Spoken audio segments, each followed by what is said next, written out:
അവനിൽ അവൻ്റെ സ്രഷ്ടാവായ റബ്ബിലും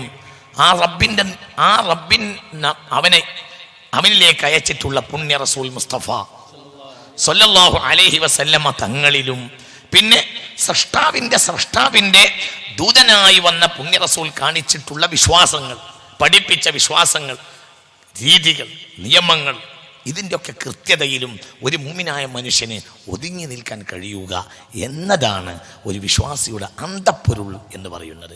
ഈ അടുത്ത കാലഘട്ടത്തിലായി നമുക്കത് മെല്ലെ മെല്ലെ മെല്ലെ മെല്ലെ നഷ്ടപ്പെട്ടുകൊണ്ടിരിക്കുകയാണ്. നമ്മുടെ മുന്നിലുള്ള ഏറ്റവും വലിയ ദുരന്തം നമ്മുടെ രാജ്യത്ത് നടക്കുന്ന രാഷ്ട്രീയമായ ഭരണപരമായ ചില വ്യതിയാനങ്ങളാണെന്നാണ് ചില ആളുകളെങ്കിലും ധരിച്ചു വെച്ചിട്ടുള്ളത്. അത് ശുദ്ധമായ അസംബന്ധമാണ് എന്നും ഈ സന്ദർഭത്തിൽ ഞാൻ അറിയിക്കുകയാണ്. രാഷ്ട്രീയം എന്ന് പറയുന്നത് രാപ്പകലുകൾ പോലെയാണ്. അതിങ്ങനെ മാറിയും മറിഞ്ഞും വന്നുകൊണ്ടേയിരിക്കും. അതിനെ പിടിച്ചു നിർത്താൻ കഴിയില്ല. അത് കാറ്റുപോലെയാണ്. ആരൊക്കെയാണോ ഒരു കാലഘട്ടത്തിലെ വിജയശ്രീലാളിതൻ, അവൻ അടുത്ത കാലഘട്ടത്തിലെ പരാജയമായിരിക്കും. നിങ്ങൾക്ക് മുഗളന്മാരെ അറിഞ്ഞുകൂടെ? മുഗളന്മാർ വരുമ്പോൾ ആരായിരുന്നു ലോകത്തെ വലിയ അധികാരികളായി മാറിയില്ലേ അവർ? മുഗൾ ചക്രവർത്തിയായ ഷാജഹാൻ ഡൽഹി പട്ടണം ഉണ്ടാക്കിയതിൻ്റെ പിതാവാണ്. ഡൽഹിയുടെ അടിസ്ഥാന നാമം ഷാജഹാനാബാദ് എന്നാണ്. അദ്ദേഹം ഡൽഹി പട്ടണം ഉദ്ഘാടനം ചെയ്യാൻ വേണ്ടി, ഷാജഹാനാബാദ് ഉദ്ഘാടനം ചെയ്യാൻ വേണ്ടി ആഗ്രയിൽ നിന്ന് കുതിരവണ്ടിയിൽ പോകുന്ന ഒരു ചിത്രം ചരിത്രകാരന്മാർ രേഖപ്പെടുത്തിയിട്ടുണ്ട്. കുട്ടികൾ വർത്തമാനം പറയരുത്, ശ്രദ്ധിക്കണം. ഞാൻ എന്തുകൊണ്ടാണ് ഇങ്ങനെ ഒരു ടോപ്പിക്കൽ ഒരു പ്രഭാഷണത്തിന് വേണ്ടി തയ്യാറാകുന്നത് എന്നതിനെക്കുറിച്ച് ഞാൻ നിങ്ങളെ ഓർമ്മപ്പെടുത്തുകയാണ്. അതിവിടെ മാത്രമല്ല, ഇനി എൻ്റെ ആയുസ് മുഴുവനും അള്ളാഹുവിൻ്റെ സഹായിച്ചാൽ അള്ളാഹു തൗഫീഖ് തരട്ടെ. എൻ്റെ ഒരു ആഗ്രഹമാണ് കേരളത്തിൽ പുണ്യ റസൂലിനെ പരിചയപ്പെടുത്തി മരിക്കുക എന്നതാണ് എൻ്റെ ഒരു ജീവിതത്തിലെ ഒരു മനസ്സിൻ്റെ ഉള്ളിൽ ഒരു നേർച്ച. അള്ളാഹു തആല തൗഫീഖ് തരട്ടെ, അള്ളാഹു തആല തൗഫീഖ് തരട്ടെ. ഞങ്ങളൊക്കെ ദുആ ചെയ്യണം. ഒരു എളിയവൻ്റെ ഒരു മോഹമാണ്. എന്തുകൊണ്ട്? ഒരു മുദ്നിബായ ദോഷിയായൊരു മനുഷ്യന് നാളെ രക്ഷപ്പെടാനുള്ള വഴി അതുമാത്രമാണെന്ന് എൻ്റെ ഉൾസരം എന്നോട് പറയുന്നത് കൊണ്ട് മാത്രമാണ് ഞാനിതിങ്ങനെ ചെയ്യുന്നത്. അള്ളാഹു തആല നമ്മെ സ്വീകരിക്കട്ടെ. വളരെ ചിന്തിക്കണം. നമ്മൾ ഈ പറയുന്ന കാര്യത്തെക്കുറിച്ച് ഗൗരവമായി നമ്മൾ ആലോചിക്കണം. അള്ളാഹു സുബ്ഹാനഹു വ തആല നമുക്ക് നാഫിയ ഇൽമ് നൽകട്ടെ. ഏതോ ഒരു കാര്യം പറഞ്ഞല്ലോ. എന്താ ഞാൻ പറഞ്ഞത്? ഒരു വിഷയം തുടങ്ങിയിട്ടാണല്ലോ പറഞ്ഞത്. എന്താ പറഞ്ഞത്? മുഗളന്മാരെ കുറിച്ച് നിങ്ങൾക്കറിയൂല്ലേ? മുഗളന്മാർ, ഞാൻ രാഷ്ട്രീയത്തിന് വരുന്ന വ്യതിയാനങ്ങളെ ഒരു പ്രശ്നമായി കണക്കാക്കരുത്. അതൊക്കെ സാന്ദർഭികമായ ചില പ്രശ്നങ്ങൾ മാത്രമാണ്. അതിനൊരു പ്രശ്നം, ഒരു നിതാന്തമായ പ്രശ്നം എന്ന് രാഷ്ട്രീയത്തെ കണക്കാക്കുകയേ ചെയ്യരുത്. രാഷ്ട്രീയം എന്ന് പറഞ്ഞാൽ രാപ്പകലുകൾ പോലെയാണ്. ഇന്നത്തെ സുഖം നാളത്തെ ദുഃഖമാണ്, ഇന്നത്തെ ദുഃഖം നാളത്തെ സുഖമാണ്. ഇന്നത്തെ ജേതാവ് നാളത്തെ പരാജിതനാണ്, ഇന്നത്തെ പരാജിതൻ നാളത്തെ ജേതാവാണ്. ഇതാണ് രാഷ്ട്രീയം. രാഷ്ട്രീയത്തിൻ്റെ ഭരണമാറ്റങ്ങൾ കൊണ്ട് ഞെട്ടിച്ചാടേണ്ടവരല്ല മുസ്ലിമീങ്ങൾ എന്ന് വളരെ താഴ്മയായി ഞാൻ അറിയിക്കുകയാണ്. ഇതൊക്കെ ഇന്ന് വൈകുന്നേരം സോഷ്യൽ മീഡിയയിൽ കയറും. അപ്പോൾ ഒരുപാട് ആളുകൾ കാണും. അതൊന്നും ഒരു പ്രശ്നമായിട്ട് കാണുകയേ വേണ്ട. ഞാൻ മുഗളന്മാരെ ഉദാഹരിച്ചത് എന്താണെന്നറിയോ? നിങ്ങൾക്കറിയോ മുഗളന്മാരുടെ അധികാര ശക്തിയും സമ്പത്തും? ഷാജഹാനാബാദ് ഉദ്ഘാടനം ചെയ്യാൻ വേണ്ടി പുറപ്പെടുകയാണ് ആഗ്രയിൽ നിന്ന്. ആഗ്രയായിരുന്നു അവരുടെയൊക്കെ ഈറ്റില്ലവും പോറ്റില്ലവും. അവിടുന്ന് പുറപ്പെടുകയാണ് ആര്? മുഗള ചക്രവർത്തിമാരുടെ ഏറ്റവും വലിയ സുൽത്താനായിരുന്ന ഷാജഹാൻ. കുതിരവണ്ടിയിൽ ചാക്കിൻ്റെ കെട്ടുകൾ കയറ്റി, ചാക്കിൻ്റെ കെട്ട് കയറ്റി കുതിരവണ്ടിയിൽ. ഷാജഹാൻ മുന്നിൽ മനോഹരമായ പല്ലക്കിൽ, ഇങ്ങനെ അനവധി കുതിരകളെ പൂട്ടിയ പല്ലക്കിൽ അതിമനോഹരമായി അണിയിക്കപ്പെട്ടിട്ടുള്ള ഒരു മനോഹരമായ സിംഹാസനത്തിൽ അങ്ങനെ ഇരുന്നു. ചമയിക്കപ്പെട്ട ഒരു കസേരയിൽ ഇരുന്നു ഷാജഹാൻ ചക്രവർത്തി. എന്നിട്ട് എന്ത് ചെയ്ത്? തൻ്റെ തൊട്ടടുത്ത് വലഭാഗത്തേക്ക് ഭൃത്യന്മാർ നിറച്ച ചാക്കിൻ്റെ കെട്ടിങ്ങനെ കൊണ്ടുവന്ന് അതിനെ അഴിച്ചു കൊടുത്തു. നിറയെ സ്വർണ്ണ നാണയങ്ങൾ ഇങ്ങനെ എടുത്തെറിഞ്ഞു. പാതയോരങ്ങളിൽ ഡൽഹിയിൽ മുതൽ ആഗ്ര വരെ രാജാവ് ഷാജഹാനാബാദ് ഉദ്ഘാടനം ചെയ്യാൻ പോകുന്നത് കാണാൻ വേണ്ടി ആയിരക്കണക്കായ ജനങ്ങൾ അണിനിരന്നിരുന്നു. സ്വർണ്ണ നാണയങ്ങൾ എറിഞ്ഞിട്ട് ഇങ്ങനെ ഇട്ട് കൊടുത്തു, ഇങ്ങനെ ഇട്ട് കൊടുത്തു. ആഗ്ര മുതൽ ഡൽഹി വരെ സ്വർണ്ണ നാണയങ്ങൾ ഇങ്ങനെ എറിയണമെങ്കിൽ എത്ര വേണ്ടി വരും? ഒരു ചാക്കിൻ്റെ കെട്ട് കഴിഞ്ഞാൽ അടുത്ത ചാക്കിൻ്റെ കെട്ട് അടുത്ത കുതിരവണ്ടിയിൽ നിന്ന് കയറ്റി കൊടുക്കും. ഷാജഹാനെ നിങ്ങൾക്കറിയുമോ?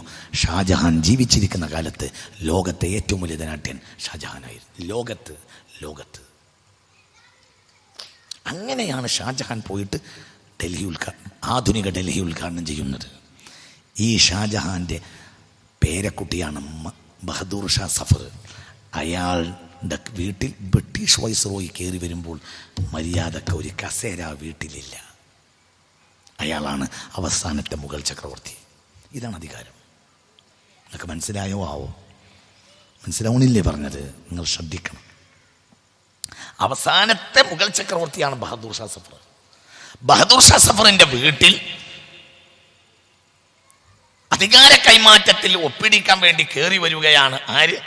ശിപ്പായി ലഹള നടന്നതിന് ശേഷം AD 1857 ശിപ്പായി ലഹള വരുന്നത്. ശിപ്പായി ലഹള നടന്നതിന് ശേഷം അധികാര കൈമാറ്റത്തിൽ ഒപ്പിടിക്കാൻ വേണ്ടി ബ്രിട്ടീഷ് വൈസ്രോയി ഡൽഹിയിലെ അധികാരം വിട്ടൊഴിഞ്ഞു കൊടുക്കാൻ വേണ്ടി ബഹദൂർ ഷാ സഫർ കൊട്ടാരത്തിൽ ബ്രിട്ടീഷ് വൈസ്രോയി വരികയാണ്. ഹവേലികളിലായിരുന്നു അവർ താമസിച്ചിരുന്നത്. ആ വീട്ടിൽ മര്യാദക്ക് ഒരു കസേരയില്ല. ഒരു കസേര, ഒരു മനുഷ്യൻ വന്നാൽ ഇട്ടുകൊടുക്കാവുന്ന ഒരു കസേര അവസാനത്തെ മുഗൾ ചക്രയുടെ വീട്ടിലുണ്ടായിരുന്നില്ല. ബ്രിട്ടീഷ് വൈസ്രോയിയുടെ മുഖം കാണിക്കാൻ അയാൾ മെരുകി നടക്കുമ്പോൾ വീട്ടിൻ്റെ അകത്തളത്തിലൂടെ അങ്ങോട്ടും ഇങ്ങോട്ടും നടന്നു എന്ന് ചരിത്രത്തിൽ കാണാം. എന്തുകൊണ്ട്? വൈസ്രോയിയെ ഭയപ്പെട്ടിട്ടല്ല. മുഗളന്മാർ സാധാരണയായി ഒരു പ്രധാനപ്പെട്ട വേളകളിലൊക്കെ അവർ ഉന്നതമായ രാജകീയ കോട്ട് ധരിക്കും. അദ്ദേഹത്തിന് ഒരു കോട്ടുണ്ടായിരുന്നില്ല. ഒരു പഴകിയതെങ്കിലുമായിരുന്ന ഒരു കോട്ട് അദ്ദേഹത്തിന് ഉണ്ടായിരുന്നില്ല. ആരുടെ കഥയാണ് ഞാൻ പറഞ്ഞത്? ഷാജഹാൻ്റെ പേരക്കുട്ടിയുടെ കഥയാണ്. ഇതാണ് അധികാരം.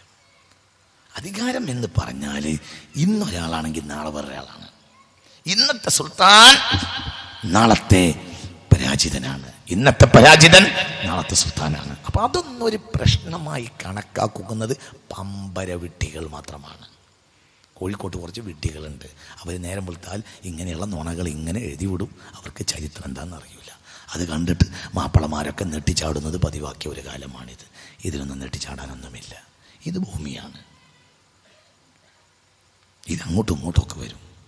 ലോകം ഭരിക്കാൻ വേണ്ടി ഇറങ്ങിയ മനുഷ്യന് ഒരു പിൻഗാമി ഉണ്ടായില്ല. ഉണ്ടായോ? AD BC 356 ലോകത്തെ ചക്രവർത്തി ഗ്രേറ്റ് അലക്സാണ്ടർ ജനിക്കുന്നത്. BC 323 മരിച്ചു.